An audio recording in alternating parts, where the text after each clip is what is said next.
Salam Guru Penggerak.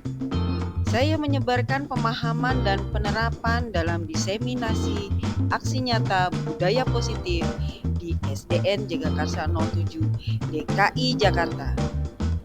Dalam aksi nyata kali ini saya melakukan dua teknik, yaitu secara daring dan luring. Selamat mengikuti. Kepala SDN Jagakarsa 07, Bu Sihartati, Wakasek Bu Sri Ratnawati sebagai wakil kepala sekolah bidang kurikulum. Dan teman-temanku semua yang saya cintai, mohon maaf. Hari ini saya akan mengadakan aksi nyata melalui daring ya. Sebentar teman-teman. Saya perlu memute ya.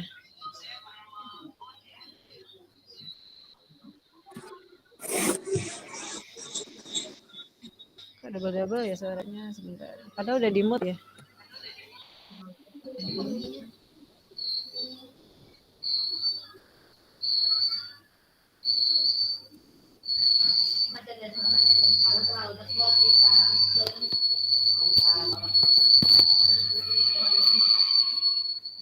Ya, baik teman-teman ya, saya mulai saja. Bismillahirrahmanirrahim. Saya mulai aksi nyata saya ya. Saya akan share screen.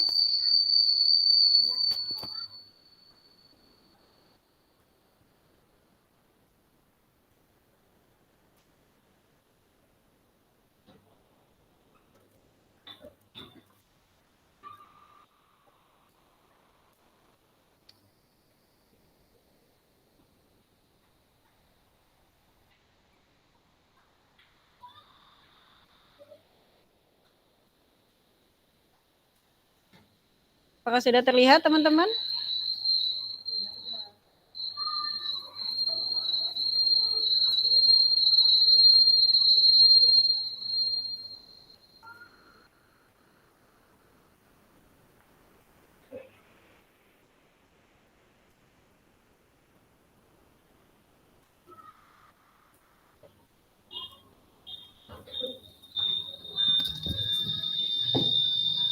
Baik, kita mulai ya. Bentar, saya tampilkan dulu.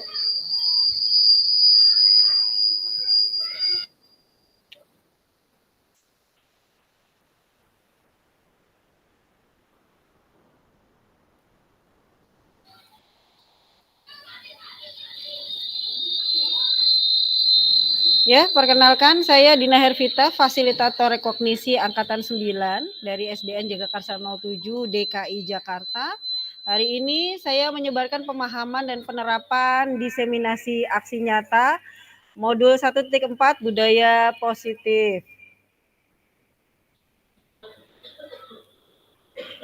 Pada hari ini konsep inti dari budaya positif yang akan kita bahas adalah perubahan paradigma belajar, disiplin positif, kemudian nilai-nilai kebajikan, kebutuhan dasar manusia, motivasi perilaku manusia, posisi kontrol guru dan keyakinan kelas, juga segitiga restitusi. Jadi pada hari ini kita ada 8 topik untuk budaya positif ya teman-teman. Yang pertama, pembelajaran dengan paradigma baru, di mana di sini pembelajaran dengan paradigma baru merupakan pembelajaran yang dirancang berdasarkan prinsip pembelajaran berdiferensiasi, yaitu pembelajaran berdasarkan kebutuhan peserta didik sesuai tahap perkembangannya untuk mewujudkan profil pelajar Pancasila. Nah, di sini ada beberapa kata kunci yang bisa kita sikapi ya teman-teman, yaitu yang pertama adalah paradigma baru. Paradigma baru. Ya, kemudian ada pembelajaran berdiferensiasi. Lalu ada profil pelajar Pancasila, di mana ketiganya ini adalah merupakan esensi dari Merdeka Belajar menurut filosofi Ki Hajar Dewantara. Dan melalui kurikulum Merdeka juga telah mengakomodasi Semua paradigma ini menjadi sebuah pembelajaran dalam renovasinya. Di sini kita akan belajar miskonsepsi tentang teori kontrol, di mana ilusi guru mengontrol murid sekarang mungkin tidak bisa dibilang tepat gitu ya. Nah, ini akan kita pelajari lebih lanjut di halaman berikutnya ya. Kemudian ada ilusi bahwa kritik dan memberi perasaan bersalah akan menguatkan karakter. Jadi kita mengkritik seseorang, misalnya mengkritik anak, ternyata tidak bisa juga memperbaiki, tidak menjamin memperbaiki karakter dari seorang anak gitu. Ya, kemudian ilusi bahwa semua penguatan positif, efektif dan bermanfaat. Jadi di sini penguatan positif pun belum tentu juga bermanfaat ya bagi peserta didik ya. Saya sambil saya add my teman-teman kita yang lain ya. Oke.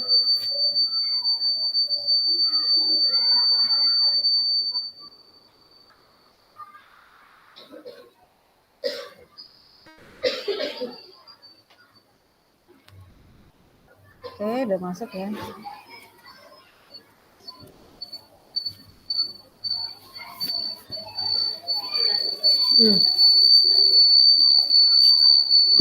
Baik, kita lanjutkan ya teman-teman ya, mohon maaf.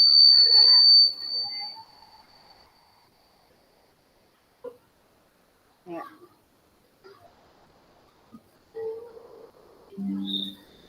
Oke, kemudian ilusi bahwa guru berhak untuk memaksa. Nah, ini juga masih menjadi miskonsepsi. Mari kita lihat berikutnya ya, teman-teman.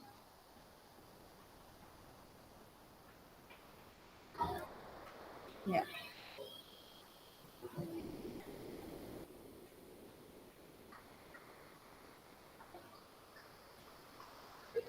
Ini adalah transformasi refleksi stimulus respon ke pendekatan teori kontrol. Jadi apa yang terjadi pada saat ini kita bisa melihat dari sudut pandang teori kontrol sehingga kita dapat mengetahui perbedaannya. Ya, kita bisa mengcompare antara satu dengan teori kontrol yang kita bisa jadikan acuan ya, menjadi baku.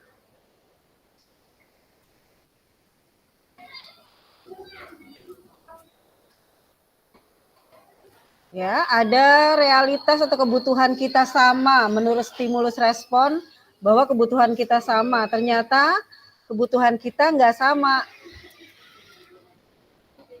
Ya, teori kontrolnya bahwa kebutuhan kita adalah berbeda satu dengan yang lain. Jadi kita tidak bisa disebut sama. Kemudian semua orang melihat hal yang sama. Ya, ternyata teori kontrolnya bahwa setiap orang memiliki gambaran yang berbeda. Gitu ya. Lalu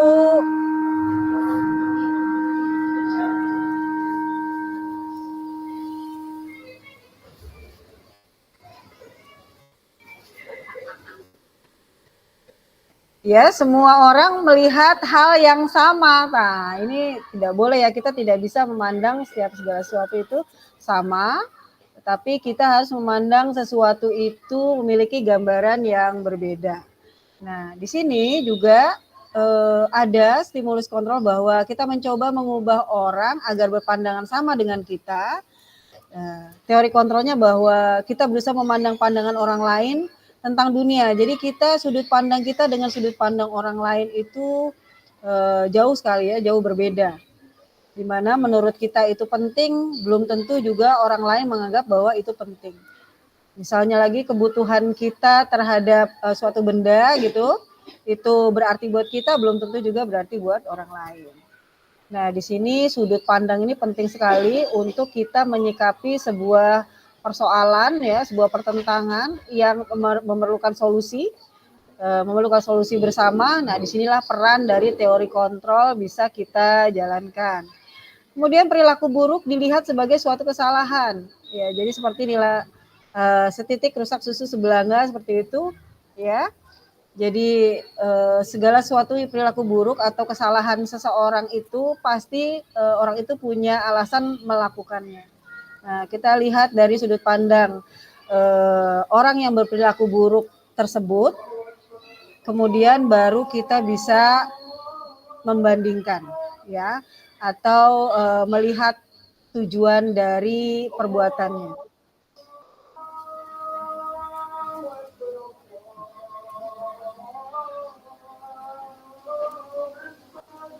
Langsung. Sebentar teman-teman, ini azan dulu ya.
Oke, kita lanjutkan ya teman-teman ya.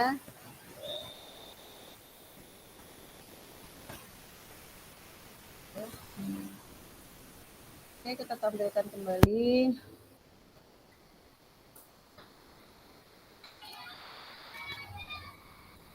Ya, ini ya. Tadi kita sudah sampai di perilaku buruk ya. Sekarang kita lanjutkan stimulus respon orang lain bisa mengontrol saya. Ya. Kita tidak bisa mengontrol orang lain, juga orang lain tidak bisa mengontrol kita ya. Di sini kita mengontrol diri kita sendiri. Kemudian saya bisa mengontrol, udah ya, pemaksaan ada pada saat bujukan. Ini ke distrak ya kalau misalnya daring nih, karena saya harus admit orang lain ya. Mohon maaf ya teman-teman, ini emergency.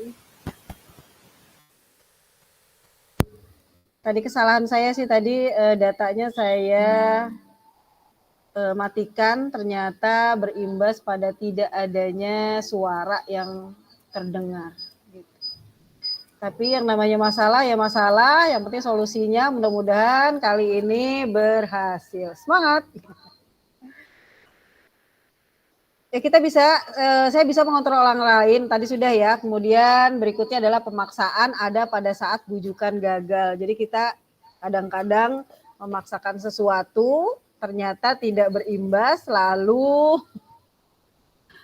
ya dipaksakan. Kita udah bujuk-bujuk, ya tidak ada respon, lalu memaksa. Itu adalah stimulus respon yang sering terjadi ya. Dengan teori kontrol kita bisa menciptakan ya opsi-opsi ya, untuk memilih secara kolaborasi. Jadi kita tidak perlu memaksa, tapi arahnya adalah ke pemilihan sesuatu. Gitu. Jadi pengambilan keputusannya adalah berdasarkan pilihan-pilihan. Kemudian model berpikir menang kalah. Ini biasanya terjadi misalnya contoh seorang pemimpin ya dipilih dalam suatu program merasa menang gitu ya, yang lainnya dianggap kalah ya. Tapi di sini teori kontrolnya adalah bahwa model berpikir menang-menang. Jadi program itu adalah milik bersama. Jadi berkolaborasi ya, saling berkolaborasi. Oke, saya admit dulu nih teman kita, mungkin ada yang mau bergabung lagi nih, Bu Anis ya. Bentar ya, aku admit dulu ya.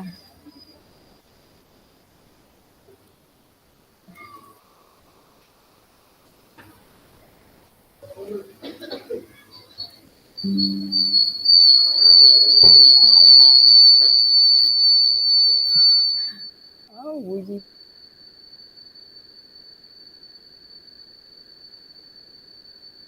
Ya, oke, kita lanjutkan teman-teman ya. Ini adalah materi intinya, itu disiplin positif, di mana disiplin berasal dari kata disiplina yang artinya belajar. Jadi disiplin itu berarti bertanggung jawab terhadap apa yang dilakukannya berdasarkan nilai-nilai yang diyakininya. Jadi disiplin itu sebenarnya karakter yang terbentuk ya. Bisa karena ya sering berlatih biasanya kalau disiplin nih. Makanya di sini arti sebenarnya adalah kata belajar.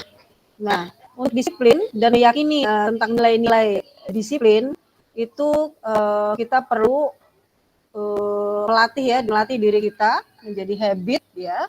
Di sini menumbuhkan kesadaran, tujuannya adalah menumbuhkan kesadaran serta memberdayakan peserta didik tanpa imbalan penghargaan. Nah, maksudnya bahwa apa yang dilakukan oleh peserta didik secara mandiri itu ya kita arahkan tanpa iming-iming reward, tapi mereka melakukannya dengan penuh kesadaran, dengan penuh keyakinan bahwa apa yang mereka lakukan itu penting dan bermanfaat bagi mereka. Jadi kita nggak perlu juga ada reward ya, misalnya kalau berani maju ke depan dapat permen misalnya gitu ya. Atau misalnya kalau dapat nilai 100 ibu kasih uang gitu. Atau mungkin juga ancaman. Ini kalau kamu tidak belajar nanti nilai kamu jelek, di rapot ibu kasih merah misalnya gitu ya, atau bentuk hukuman yang lain. Nah, kita tidak perlu kita melakukan hal-hal seperti itu. Itu yang disebut sebagai disiplin positif. Sebagai pendidik, tujuan kita adalah menciptakan peserta didik yang memiliki disiplin diri, sehingga perilaku mereka mengacu pada nilai-nilai kebajikan dan memiliki motivasi intrinsik. Motivasi intrinsik itu berarti motivasi yang dari dalam diri kita ya, dalam perubahan perilaku ke arah yang lebih baik. Nah, untuk disiplin positif ini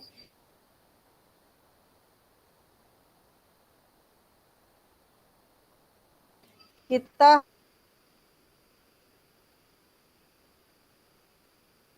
harus sering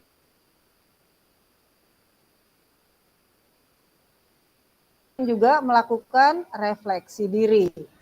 Ya, tanpa kita melakukan refleksi itu akan membentuk karakter kita menjadi lebih baik. Nilai kebajikan ya, di sini nilai kebajikan adalah nilai yang disepakati bersama. Lepas dari suku bangsa, agama, bahasa maupun latar belakang. Ya, contoh nilai kebajikan ada profil pelajar Pancasila, di sini ada 6 dimensi ya, seperti kita sudah ketahui, ada beriman dan bertakwa pada Tuhan Yang Maha Esa dan berakhlak mulia, kemudian berkebinekaan global, lalu ada gotong royong, mandiri, kreatif dan bernalar kritis ya. Sementara budi pekerti ya, di sini ada toleransi, rasa hormat, integritas, mandiri, menghargai, antusias, empati, pengetahuan, kreativitas, kerjasama, percaya diri, dan komitmen.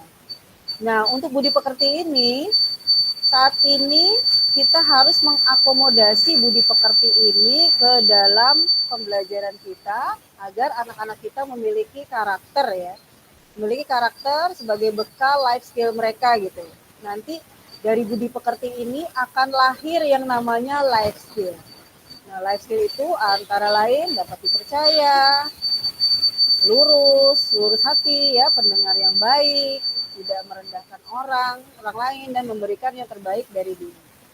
Nah, untuk kompetensi life skill ini di masa depan ya, ini akan sangat mempengaruhi jalannya kehidupan kita. Contohnya seperti ini, dapat dipercaya.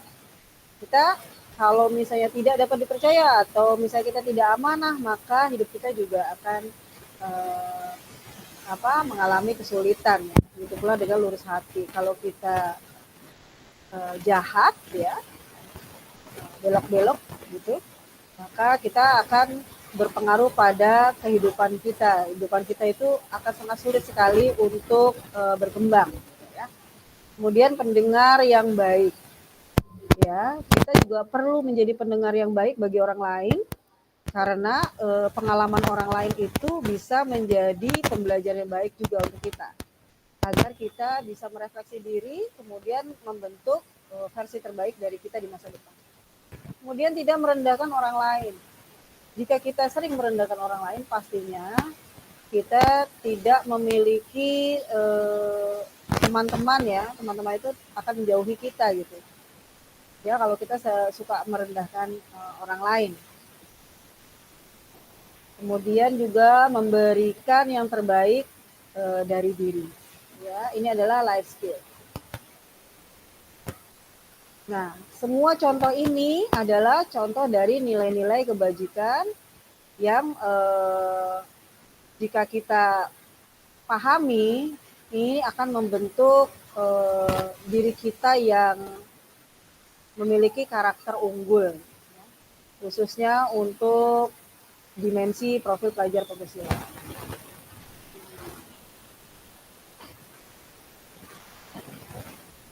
Ya, kemudian kebutuhan dasar manusia. Namanya kebutuhan dasar berarti adalah kebutuhan yang harus dimiliki seseorang, ya, di mana kita melakukannya itu dengan sungguh-sungguh ya, dengan melakukan usaha yang terbaik untuk pemenuhan kebutuhan dasar kita. Apa saja sih kebutuhan dasar manusia? Yaitu ada 5 kebutuhan dasar manusia. Antara lain ada bertahan hidup, ya, kasih sayang dan rasa diterima, kemudian penguasaan, kemudian kebebasan, ya, dan kesenangan. Nah, di sini bertahan hidup pertama adalah urutannya sandang. Sandang, kemudian pangan, papan, keamanan, dan kesehatan. Sandang berarti pakaian. Jadi kita untuk sebelum dapat ke makanan kita harus berpakaian dulu. Ya, kalau misalnya kita langsung mencari makan, maka semua orang akan menjauhi kita. Gitu. Jadi yang pertama adalah pakaian dulu, kemudian makanan, kemudian rumah, ya, kemudian aman dulu, baru sehat. Nah, itu adalah kebutuhan dasar manusia untuk bertahan hidup. Tuh, ya. Ini saling terkait nih. Kalau kita nggak makan, kita tidak bisa bertahan hidup. Kalau tidak aman, kita juga tidak bisa bertahan hidup. Kalau kita tidak sehat, kita juga tidak bisa bertahan hidup, ya. Begitu pula dengan keamanan. Itu aman ya. Kemudian semuanya adalah saling terkait. Lalu yang kedua adalah kasih sayang dan rasa terima. Ya, rasa diterima, dipedulikan, berbagi, kerjasama, menjadi bagian dalam kelompok. Ini adalah kebutuhan dasar manusia yang ingin disayang dan diterima. Biasanya anak-anak atau peserta didik yang nakal, ya, tidak ada peserta didik yang nakal. Yang ada adalah anak-anak yang kurang kasih sayang, ya, dan kurang diterima. Itu penyebab dari anak nakal. Kemudian ada penguasaan, yaitu harga diri, keinginan untuk dianggap, ya, kemudian memimpin, ya, menguasai orang lain, ya, kemudian berprestasi, diakui, dan didengar. Itu adalah kebutuhan dasar manusia dalam hal penguasaan. Ya. Lalu ada kebebasan. Ya, misalnya mandiri, memiliki pilihan, mencoba hal baru, mampu mengendalikan arah diri. Nah, di sini kebebasan ini saat ini menjadi paradigma baru ya, di mana kebebasannya adalah betul-betul dalam pembelajaran. Betul-betul adalah dalam pembelajaran, yaitu Merdeka Belajar, di mana secara mandiri ya guru itu menciptakan pembelajarannya sesuai dengan karakteristik peserta didik atau kebutuhan dari peserta didik. Ya. Kemudian memiliki pilihan-pilihan, diberi opsi-opsi, ya, kebebasan anak-anak memilih opsi-opsi pembelajarannya sesuai dengan gaya belajarnya.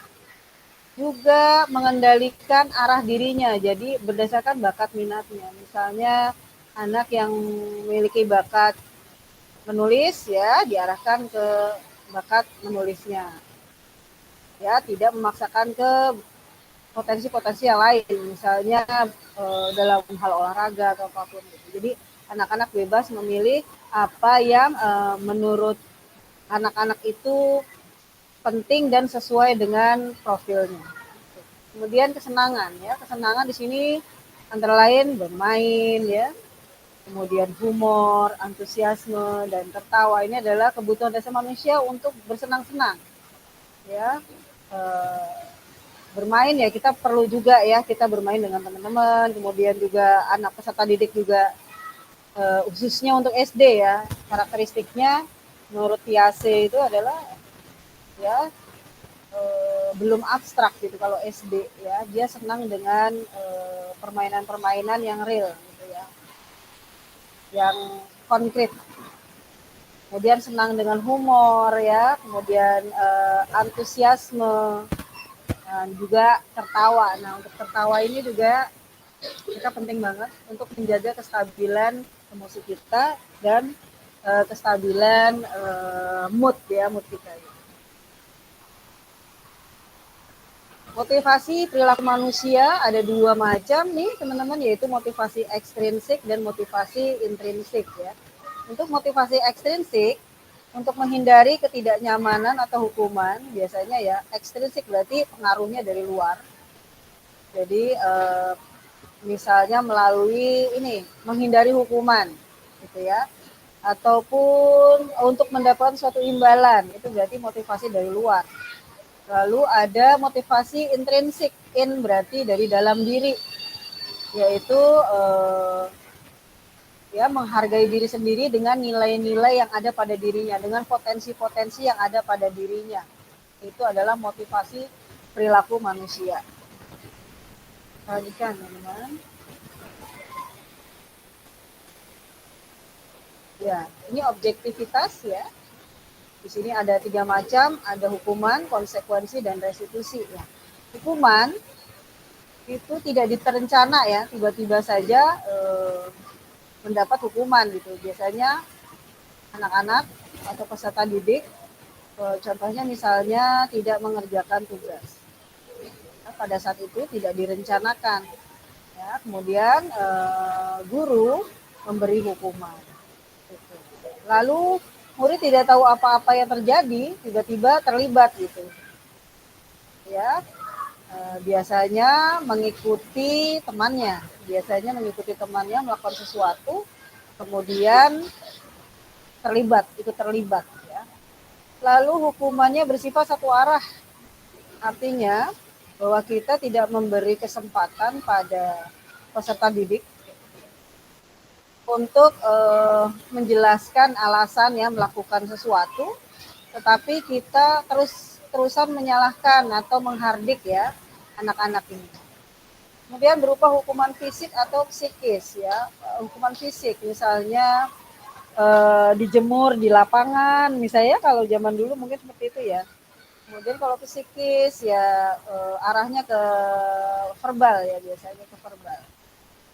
Itu adalah bentuk hukuman. Lalu ada konsekuensi ya. Kalau ada konsekuensi berarti ada kesepakatan di awal nih biasanya. Ya, membuat siswa pastinya tidak nyaman ya. Misalnya kesepakatan untuk tidak datang terlambat ya, untuk datang selalu tepat waktu. Konsekuensinya jika melakukan maka akan ada konsekuensinya ya, misalnya melakukan piket ya, membantu piket pada hari itu. Seperti itu. Jadi cara konsekuensi itu mereka pastinya tidak nyaman. Lalu sikap guru selalu memonitor murid nih ya. Ini juga konsekuensinya juga akan membuat murid menjadi tidak merasa bebas ya. Tidak merasa bebas untuk melakukan apa yang dia inginkan. Lalu restitusi. Nah, untuk restitusi ini adalah pengembangan dari objektivitas yang dikembangkan dalam pendidikan guru penggerak. Dalam restitusi ini itu akan terjadi proses ya menciptakan kondisi murid untuk memperbaiki kesalahan.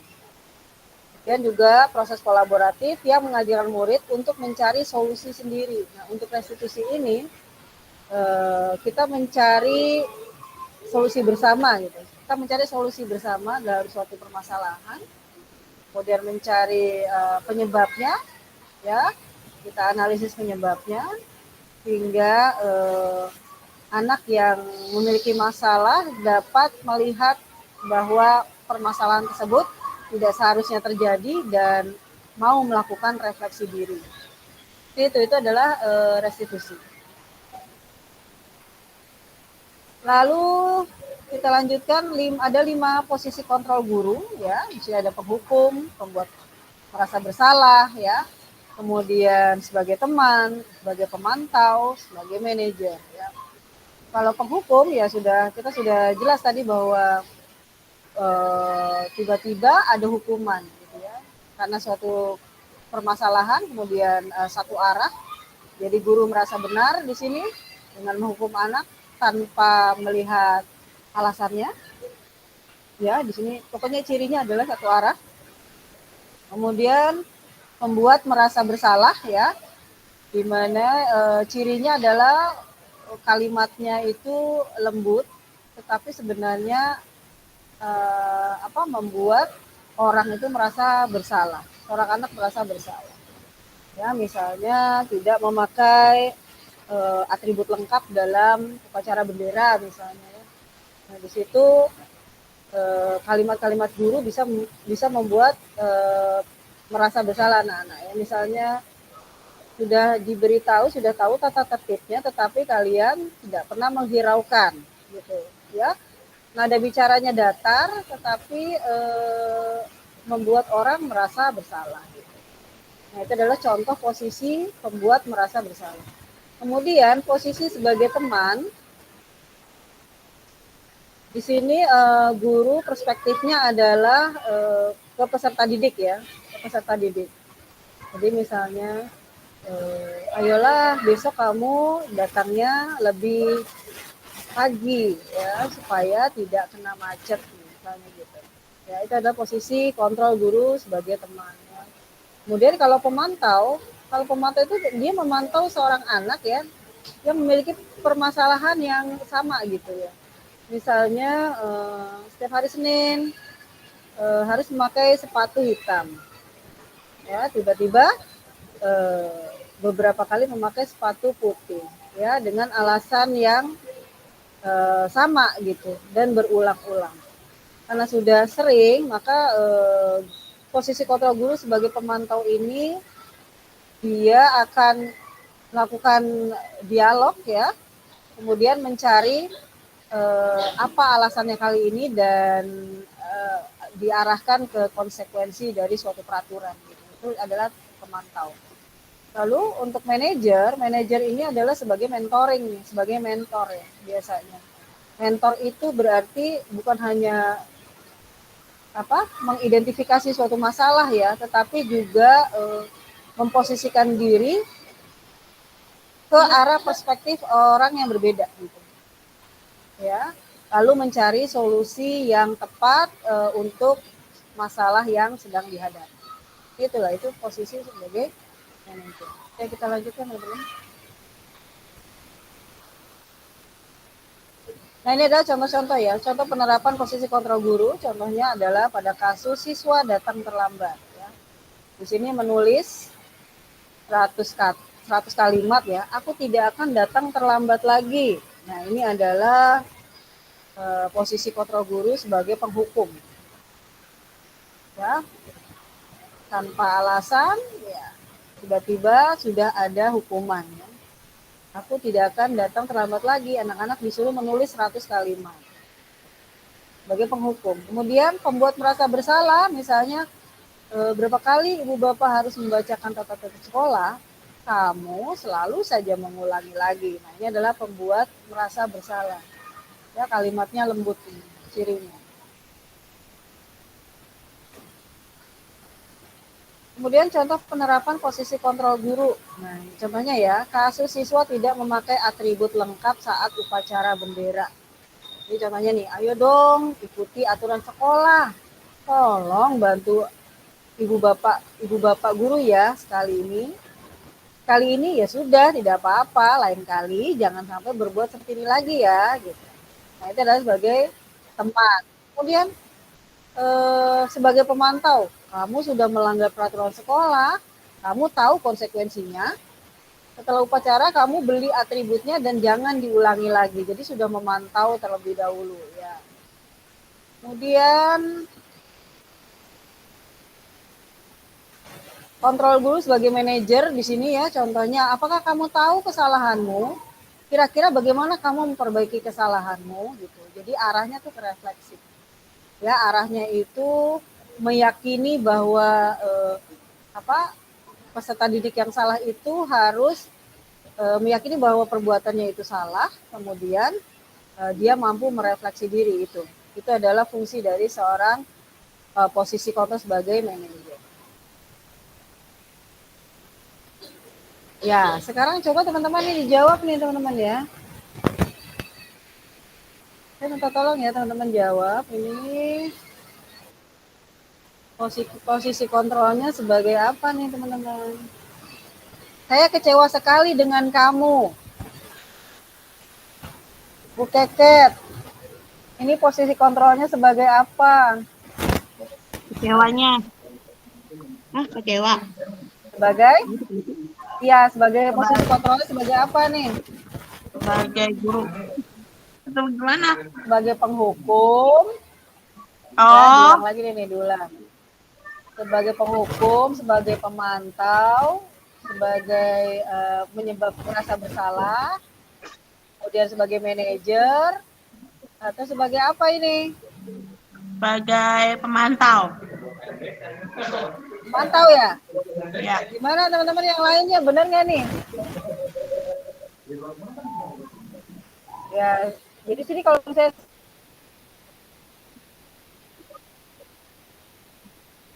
saya kecewa sekali dengan kamu, itu kan polite banget ya, itu kan lembut banget ya. Berarti ini arahnya membuat rasa bersalah. Nah, oke, kita lanjutkan nih. Kita lanjutkan lagi ya. Kita lanjutkan lagi.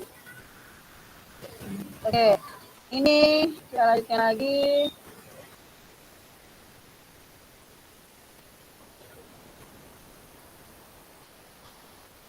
Nah ini ya tadi ya, saya kecewa kali ya. Kamu tidak benar-benar melakukannya. Berarti ini sebagai posisinya sebagai apa? Bu Noti, sebagai apa posisi kontrolnya? Kamu tidak benar-benar melakukannya. Ini berarti apa nih? Sebagai apa, Bu?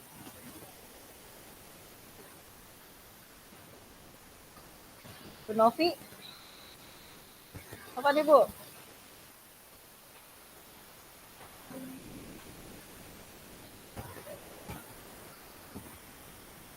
Sebagai pemantau ya? Sebagai pemantau. Ya, kita lihat lagi yang lainnya. Oke. Ayolah, lakukan demi Bapak Ibu, ya. Sebagai apa tuh? Sebagai teman, ya benar. Oke, kita lanjutkan. Nih, kamu tidak akan mendapat nilai jika tidak mengerjakan tugas. Nah, mantap. Ya, udah pinter ya teman-teman ya. Udah paham nih berarti. Nah, kemudian kini kita dua sesi lagi nih teman-teman ya. Keyakinan kelas.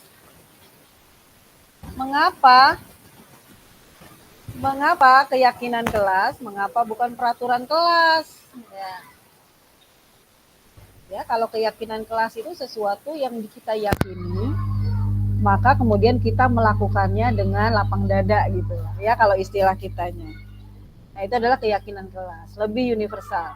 Biasanya untuk membuat keyakinan kelas akan ada yang namanya kesepakatan kelas, kemudian mengacu pada tata tertib yang ada di sekolah nih misalnya gitu ya. Juga kalau ada kesepakatan kelas pasti ada konsekuensi. Nah, itulah keyakinan kelas ya, semuanya dikemas dalam bentuk judul besar yaitu keyakinan kelas. Jadi keyakinan kelas itu ada kesepakatan kelas ya. base dari tata tertib sekolah, kemudian juga ada konsekuensi di dalamnya. Gitu. Itu adalah keyakinan kelas ya. Oke, kita lanjutkan. Nah, pembentukan keyakinan kelas ya bersifatnya abstrak. Maksudnya apa abstrak? Ya, ini semuanya didiskusikan oleh warga kelas gitu. Makanya bersifat abstrak. Kita nggak tahu apa yang akan anak-anak itu munculkan idenya gitu. Makanya bersifatnya abstrak. Kemudian berupa pernyataan universal. Pernyataan universal itu pernyataan yang positif ya, pernyataan positif, di mana kita menghindari negasi-negasi yang atau kalimat-kalimat negatif yang bisa membuat habitnya itu tidak ke arah positif gitu ya. Contohnya misalnya gini, masuk tepat waktu, bukannya tidak boleh datang terlambat. Kita hindari kata tidak ya, tidak boleh datang terlambat, kita ganti menjadi masuk tepat waktu gitu ya. Itu adalah berdasarkan kesepakatan kelas. Base-nya adalah peraturan sekolah yang harus datang tepat waktu, harus datang, tidak boleh terlambat gitu ya. Kemudian juga misalnya lagi membersihkan kelas sesuai jadwal. Jadi anak-anak yang sesuai jadwal hari piketnya, dia yang akan membersihkan, bertugas sebagai yang membersihkan kelas atau menjaga kebersihan kelasnya gitu ya. Nah, kalau misalnya ada anak yang lalai, maka ada konsekuensinya ya. Nah, ini kita beri kebebasan anak-anak untuk melakukan yang namanya kesepakatan kelas ya. Ini jika melanggar harus apa gitu ya. Maka di sini ada anak yang memilih ya, mereka sebagian besar memilih bahwa yang melanggar harus membantu piket 2 hari ke depan. Nah, ini adalah temuan-temuan keyakinan kelas yang ada pada hari itu gitu. Jadi udah ditemukan dari teman-temannya yang lain. Lalu sedikit saja agar mudah diingat. Jadi kalau keyakinan kelas itu jangan banyak-banyak ya. Karena kalau banyak nanti susah untuk diingat. Jadi ini adalah kalau keyakinan kelas dalam pembuatan kesepakatan kelasnya itu kejadian-kejadian sehari-hari di kelas gitu loh. Ya, untuk disiplin belajar misalnya. Bagaimana anak-anak kalau misalnya belajar itu kita nyaman belajarnya, maka kita harus apa anak-anak gitu. Jadi kita ada pertanyaan-pertanyaan pemantik yang bisa membuat keluar ide-ide dari anak-anak itu untuk keyakinan kelasnya gitu. Ya. Nah, ini semua harus disesuaikan dengan kondisi kelas dan kondisi sekolah. Jadi mudah untuk diterapkan.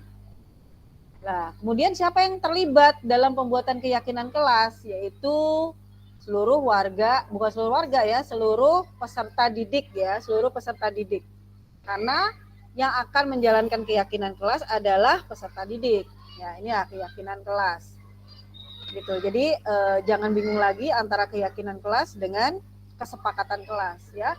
Keyakinan kelas itu ya akan mendorong adanya kesepakatan kelas berbasis tata tertib sekolah ya. Kemudian juga ada konsekuensi dalam kesepakatannya gitu. Semuanya judul besarnya adalah keyakinan kelas. Itu ya. Yakin atas apa yang sudah menjadi kesepakatan bersama gitu. Itu namanya keyakinan kelas. Oke, kita sesi terakhir ya, segitiga restitusi ya. Yaitu sebuah atau proses dialog yang dijalankan oleh guru agar dapat menghasilkan murid yang mandiri dan bertanggung jawab. Nah, ini kenapa disebutnya segitiga restitusi? Kita dalam mendapatkan suatu masalah ya di kelas, maka kita tidak boleh menjadi salah satu posisi ya di situ ya, salah satu posisi kontrol guru gitu. Tapi kita memposisikan diri kita adalah sebagai manajer. Ya, di mana urutannya segitiga restitusi adalah yang pertama menstabilkan identitas. Jadi kita memberikan memberikan suatu pandangan bahwa yang namanya kesalahan itu setiap orang itu punya kesalahan gitu. ya, dan wajar setiap orang tuh punya kesalahan.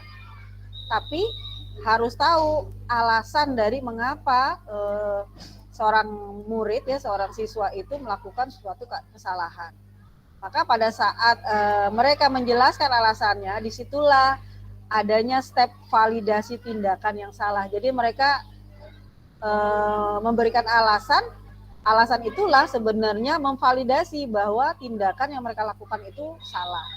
Gitu. Jadi bukan kita yang mengatakan bahwa tindakannya salah, tetapi anak itu yang harus menyadari bahwa apa yang telah dilakukan itu adalah salah. Itu adalah validasi.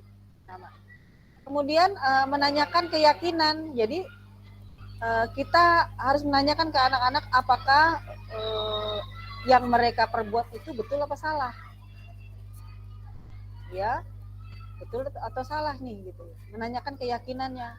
Kalau menurut mereka betul alasannya apa, kalau menurut mereka salah alasannya apa. Jadi kalau misalnya mereka meyakini bahwa mereka salah, ya, maka apa yang harus mereka lakukan untuk membayar kesalahan mereka gitu, hingga tidak meluas kemana-mana gitu permasalahan. Itu adalah konsep dari segitiga restitusi. Nah, untuk segitiga restitusi ini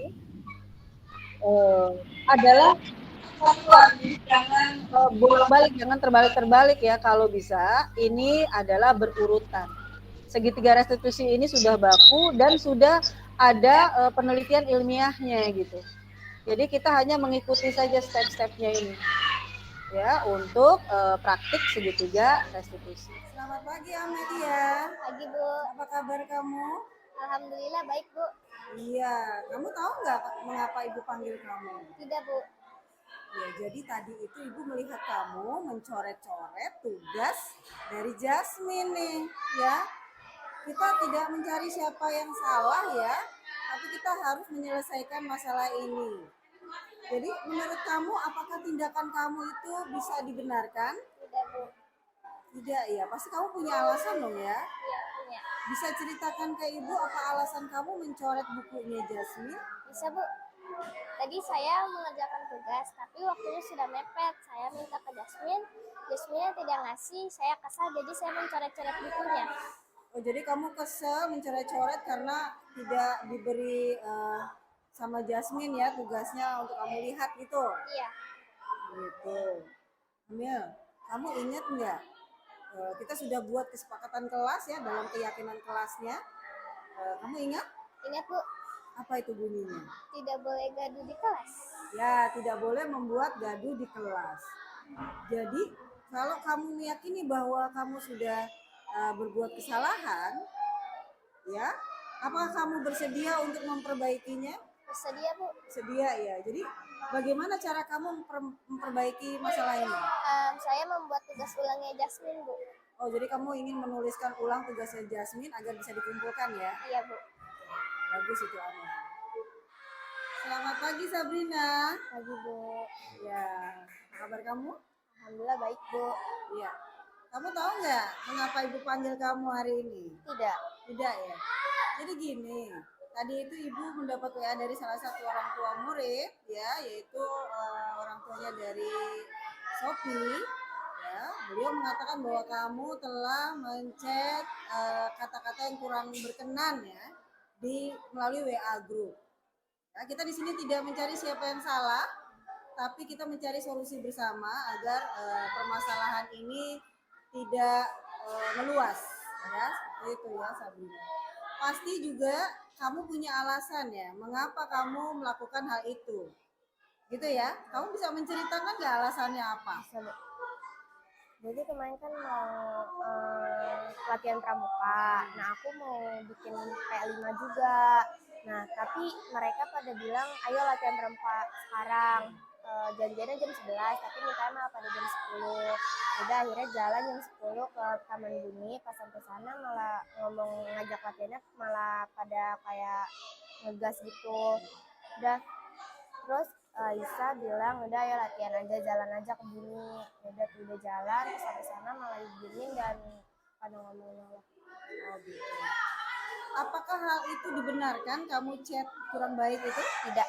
Tidak ya, berarti kamu sudah merasa bahwa itu Tidak baik ya. Nah, lalu bagaimana cara kamu untuk bisa menyelesaikan hal ini? Minta maaf dengan Sophie dan tidak mengulang kesalahan itu lagi. Minta maaf, minta maaf dan tidak mengulanginya lagi. Oke Sabrina, kalau itu menurut kamu yang terbaik, kamu lakukan segera ya nak ya. Terima kasih Sabrina. Sama-sama. Amel, bagaimana menurut kamu praktik segitiga restitusi tadi? Nah, saya merasa lega karena permasalahan ini diselesaikan dengan Apa yang kamu rasakan setelah praktik segitiga restitusi yang Ibu lakukan tadi? saya merasa dihargai dan ternyata Bu Guru tidak marah apa yang sudah saya perbuat. Terima kasih. Warahmatullahi wabarakatuh. Waalaikumsalam warahmatullahi wabarakatuh. Selamat siang dan salam sejahtera bagi kita semuanya. Yang saya hormati Ibu Pukini selaku pimpinan SDN Jakarta 07. Yang saya hormati Ibu Sri Ratnawati selaku wakil kepala sekolah bidang kurikulum. Bapak, Ibu semuanya yang saya cintai dan saya banggakan. Puji syukur kita panjatkan kehadirat Allah Subhanahu wa taala bahwa pada hari ini kita akan menyelenggarakan diseminasi aksi nyata disiplin positif oleh fasilitator Rekonisi Angkatan 9 Pendidikan Guru Penggerak oleh Ibu Dina Hervita SPD dari SDN Jagakarsa 07 DKI Jakarta. Ya, di sini tadi perasaan bersalah ya, pemberi perasaan bersalah. Ya seperti itu ya. Saya kecewa sekali dengan kamu, kan kalimatnya itu datar banget kan itu. Ya biasanya ciri-cirinya itu suaranya lembut nih, tapi musik gitu. Nah, ya. Nah ini posisi kontrolnya udah benar tadi ya. Ini jadi membawa perasaan bersalah. Nah, oke kita berikutnya. Nah ini, kamu tidak pernah benar melakukannya. Ayo, apa? Tadi posisi kontrol ada 5 tadi kan? Ada penghukum. Ya kita ulangi lagi deh nih supaya jelas nih ya. Nih posisinya nih ada penghukum, merasa bersalah, teman, pemantau, manajer. Sekarang tadi yang kedua nih kira-kira masuknya ke mana? Silakan nanti.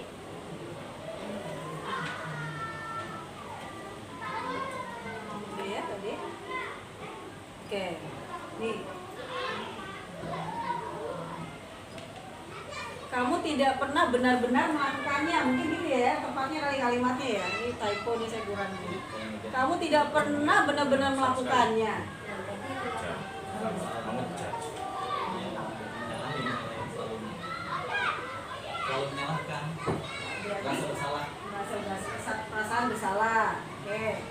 Terus nih. Apa nih? Iya.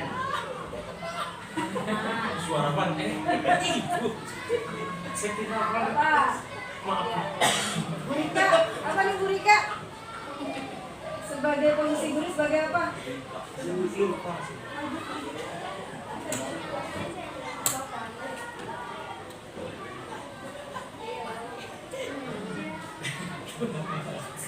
Dan nyerang bu gitu aja sih orang bu gitu.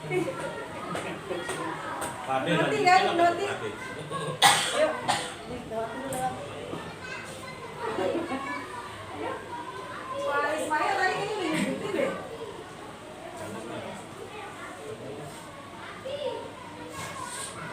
Ayolah lakukan demi bapak ibu ya. Di sini menyerahkan langsung ke anak agar bertanggung jawab untuk pilihan tadi saya.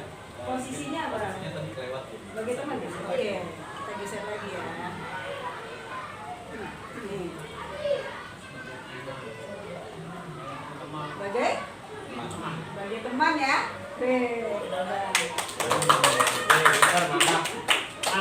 Oke, berarti udah paham nih Bapak Ibu ya.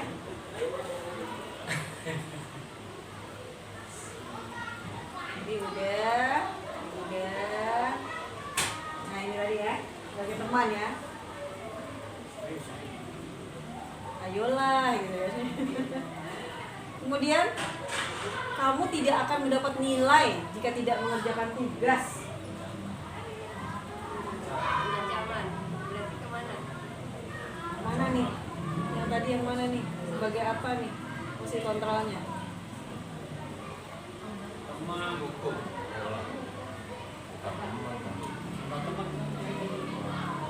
Apa kira-kira Bu Maria? Penghukum.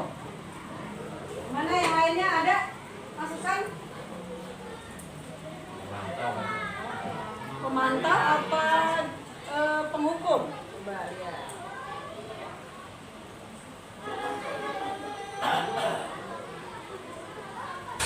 Nah, ini. Kamu tidak akan mendapat nilai jika tidak mengerjakan tugas. Biasanya ini adanya tuh di guru BP biasanya. Ya, udah berkali-kali ya tidak mengerjakan tugas. Ya, kemudian dilaporkan ke guru BP gitu, ke guru BK. Jadi sebagai apa nih? Hukum. Kita tidak mendapatkan nilai dan ancaman. Oke, tapi udah dihukum belum? Tapi ada jika. Belum dihukum ya. Jadi dia bukan penghukum. Ya, tempatnya di sini adalah sebagai pemantau. Ini belum hukum nih. Kalau hukum tadi kayak tuliskan 100 kata gitu. Jadi satu arah. Ya, itu penghukum. Ya, kemudian nah, mengapa sekarang ke topik selanjutnya ya, keyakinan kelas ya. Mengapa keyakinan kelas? Mengapa bukan peraturan kelas? Tahu nggak? Ya, jadi oke, ayo Bu. Untuk kita sharing section nih, waktunya saya 1 jam 20 menit. Baik. Bapak Ibu, mungkin di sini ada yang bingung ya, mengapa yang lebih penting itu adalah keyakinan kelas, bukan peraturan kelas. Kira-kira apa bedanya, Bu? Kata-katanya ya jelas beda gitu ya. Tapi di sini yang ingin ya betul. Jadi keyakinan kelas itu bersumber dari kesepakatan antara Enggak, biarin ini konstan gitu. Tapi kok miring sih? itunya ini nih. Udah miring ke kiri. Iya, tenggleng. Ya, apa ya? Enggak nih. Enggak, itu bisa kok. Tuh, udah. Itu makin dulu udah video. Iya. Oh iya. Ini apa nyambung ya? Udah ya. Ini berarti kurang ke bawah ya? Ke bawah enggak? Atau kurang mundur? Ini matiin dulu nih, kagak dimatiin. Bu Dina udah kelar kan ini? Ah, Bu Dina ini belum nggak bisa mati. Ini udah nge-video nih, udah nge-shoot.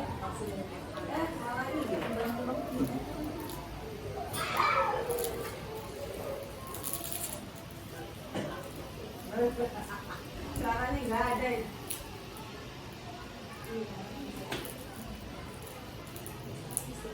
Panas nih.